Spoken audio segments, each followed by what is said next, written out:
Welcome to Hot Seat, a twist on our interview sessions to see how our guests handle spicy jelly beans. I'm Hudson. And I'm Lauren.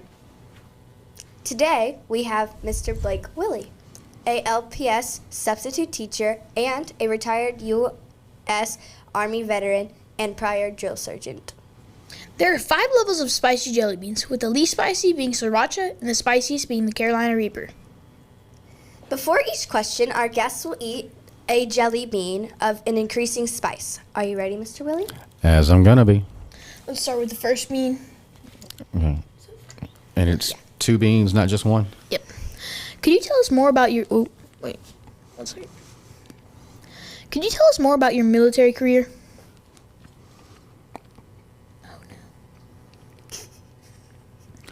I just want to start with those beans are rather nasty, and that kind of felt like Army food, nasty beans and other things. But you know what? When it comes to the things that you learn in the military, I was in there from April 98 to April of 2018, so I've got 20 years of background as an infantryman.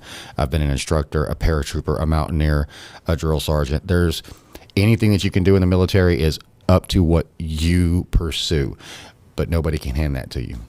So when you look for the things that interest you, you commit to those things and you'll get those things. Not always. Sometimes the challenges that are like physical can hold you back, but you can always train and try again. Are you ready for the second bean? It kind of feels like I'm not getting a choice on this, but sure, why not?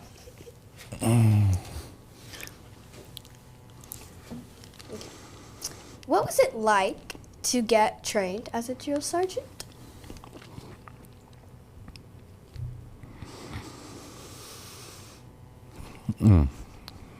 These are fantastic.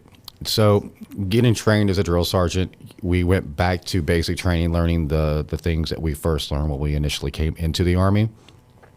But you also learn the logistics behind it, what it takes to support that, vehicles, fuel, food, uniforms, and how all these different pieces of the same puzzle come together to start the training process and make it effective. So being trained as a drill sergeant was a look at both training and logistics.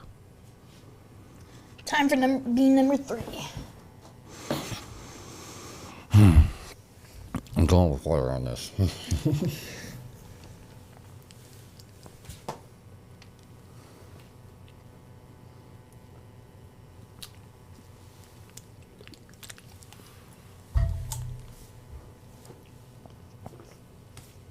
What do you think is the most valuable thing you've learned teaching soldiers? Patience. It's probably the most valuable thing that I learned teaching soldiers. Everything is based off taking civilian recruits and turning them into military professionals, but we have to teach them the things that they need to know. And it's repetition. They're going to do the same thing over and over. They're going to listen to the commands and respond accurately. They're going to work together instead of get out of my way. They're going to, hey, how can I help you? So there's a lot of things that you can break it down, but it doesn't happen immediately. So the biggest thing that I've learned training soldiers is to take a minute, make sure that they've been taught those things that they need to know, and keep my patience, not lose my cool. Now for the second hottest bean. Fantastic.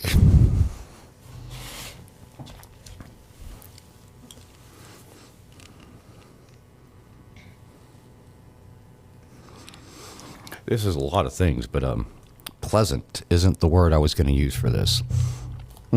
That's spicy. What are some similar things you see in training soldiers and teaching students? Baseline of standards. When you guys come into the classroom, they want you to get seated. We take attendance, and then we put out the directions for what it is we're going to do on the specific day. If we need to clarify anything, we do. But the first thing we have to do in anything as far as the similarities is I need the mouths to close. That way the ears can open. You can't receive instruction if you're still going yada, yada, yada with everybody else. I need y'all to just get quiet for a moment so I can get that instruction out to you. The classroom is the same way. The last bean is the Carolina Reaper, whenever you're ready. Woo. I think I'm going to need to check my blood pressure.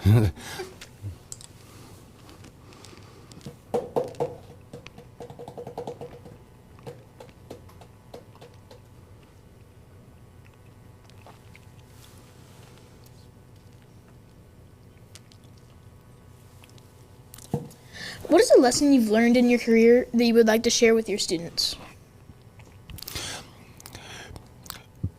Baseline preparedness. And what I say by this is I can tell you that this plate is made of paper and we can use it to serve food on, and this is what you serve the jelly beans with. But just because this is what we know it is doesn't mean that's the only thing, because we have numbers on here. You labeled it for me, so I've made it a chart now. If I turn it over, I can make it something to take notes on. I can do a whole lot of things with this particular plate. Not because it's a plate, but because I can think outside of what our normal standards are. We learn a baseline because that is an introduction to what we need to know. That is not something that limits you to what we can do with it.